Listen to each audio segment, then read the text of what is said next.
ഒരാൾക്ക് 40 വയസ്സോ 50 വയസ്സോ ഒക്കെ ആയിക്കോട്ടെ, എത്ര വയസ്സോ ആയിക്കോട്ടെ.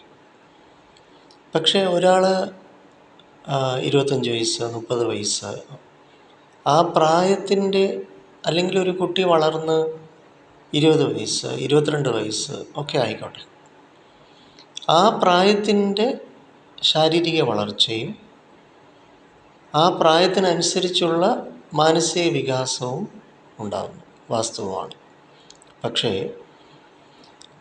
വളരെ ചെറിയ പ്രായത്തിൽ നമ്മൾ കണ്ടതും കേട്ടതും ആ പ്രായമനുസരിച്ചുള്ള അപക്വമായ മനസ്ഥിതി, ഇപ്പോൾ ഒരു 5 വയസ്സൊരു കുഞ്ഞ് അത് നോക്കിക്കാണുന്നത് 5 വയസ്സിൻ്റെ ഇമ്മച്വേർഡ്, അത്രയും പ്രായത്തിൻ്റേതായ അപക്വത ഉണ്ടല്ലോ. ആ പ്രായം അനുസരിച്ചുള്ളതല്ലേ അതിനെ മനസ്സിലാക്കാൻ ഉൾക്കൊള്ളാൻ സാധിക്കുകയുള്ളൂ. എന്നാൽ ഇപ്പോൾ ഒരു കുട്ടി 10 വയസ്സായി, അപ്പം ഈ 5 വയസ്സ് വരെ കിട്ടിയ മനസ്ഥിതി,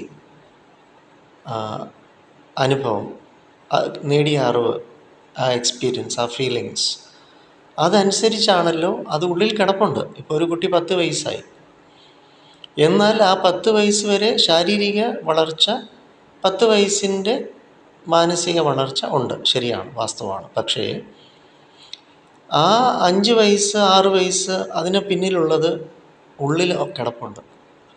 അതോടുകൂടിയാണ് 10 വയസ്സിലെത്തി, ഇപ്പോൾ 15 വയസ്സായി. അപ്പോൾ ചെറിയ പ്രായം മുതലുള്ള പല കാര്യങ്ങളോട് കൂടി ഉൾമനസ്സിൽ, ഉപബോധ മനസ്സിൽ എത്ര പ്രായമായാലും ആ ചെറിയ പ്രായം മുതലുള്ളത് നമ്മുടെ ഉള്ളിൽ ഇന്നർ ചൈൽഡായിട്ട് കിടപ്പുണ്ട്. അപ്പം developmental psychology, life span psychology അനുസരിച്ചൊക്കെ 5 വയസ്സ് വരെ പ്രായം ഒരമ്മ ഒരു കുട്ടിയോട് എങ്ങനെ പെരുമാറുന്നു, ആ കുട്ടിയോട് എത്ര സ്നേഹം, ലാളന, അല്ലെങ്കിൽ നിർദ്ദേശം കൊടുക്കുന്ന മാതൃത്വം, അല്ലെങ്കിൽ സ്നേഹത്തോടു കൂടി കെട്ടിപ്പുണർന്ന് തലോടി അഡ്വൈസ് സ്നേഹത്തോടു കൂടി കൊടുക്കുന്ന അവസ്ഥ, അല്ലാതെ അധികാരഭാവത്തോട് ഡോമിനേറ്റിംഗ് ആയിട്ടുള്ളൊരു മദറാണെങ്കിൽ അതിനനുസരിച്ചായിരിക്കും ആ കുഞ്ഞിൻ്റെ ആദ്യത്തെ 5 വയസ്സ്. കാരണം ഒരു വീട്ടിലെ സാഹചര്യം എന്ന് പറയുമ്പോൾ സാമ്പത്തിക സ്ഥിതിയും അച്ഛനും അമ്മയും തമ്മിലുള്ള പെരുമാറ്റം, അവർ തമ്മിലുള്ള ബന്ധത്തിൻ്റെ അടുപ്പവും വിള്ളലുകളും, അല്ലെങ്കിൽ മറ്റ് മുതിർന്നവരുണ്ടെങ്കിൽ അവരുടെ ആ ഇൻഫ്ലുവൻസ്, അവരുടെ ആ സാന്നിധ്യവും, അല്ലെങ്കിൽ അയൽപ്പക്കം, ഇതെല്ലാം നമ്മുടെ ഉള്ളിൽ കിടക്കുന്ന ഇന്നർ ചൈൽഡ്, ആ കുഞ്ഞു മനസ്സിനെ ബാധിക്കുന്നു എന്ന് ഓർക്കുക. അപ്പോൾ 6 വയസ്സിലാണ് ശരിക്കും ഒരു കുഞ്ഞ് ലെവൽ ഓഫ് ആസ്പിറേഷൻ എന്ന് പറയുക. ആസ്പിറേഷൻ, നമ്മൾ ആസ്പയർ ചെയ്യുന്ന, വളരെ ഇമ്പോർട്ടൻ്റ് ആണ് ഇതെല്ലാം. ഈ പ്രായത്തിൻ്റെ ഓരോ മനുഷ്യനും കുഞ്ഞു പ്രായം മുതൽ കിട്ടുന്ന അനുഭവം. തുടർന്ന് 9 വയസ്സ് എന്ന് പറയുന്ന ആ പ്രായം വരെ ഇൻഫ്ലുവൻസ് ആകുന്നത് ഫാദർ, അച്ഛൻ എന്ന കഥാപാത്രമാണ്. അപ്പോൾ അച്ഛൻ്റെ ആ സാന്നിധ്യം, അസാന്നിധ്യം, അല്ലെങ്കിൽ അച്ഛൻ്റെ ആ പെരുമാറ്റം കുഞ്ഞിനോട് എങ്ങനെ എന്നത് വളരെ ഇമ്പോർട്ടൻ്റ് ആണ് ഒരു വ്യക്തിയുടെ വ്യക്തിത്വ വികസനത്തിന്. അപ്പം ആദ്യത്തെ 5 വയസ്സ്,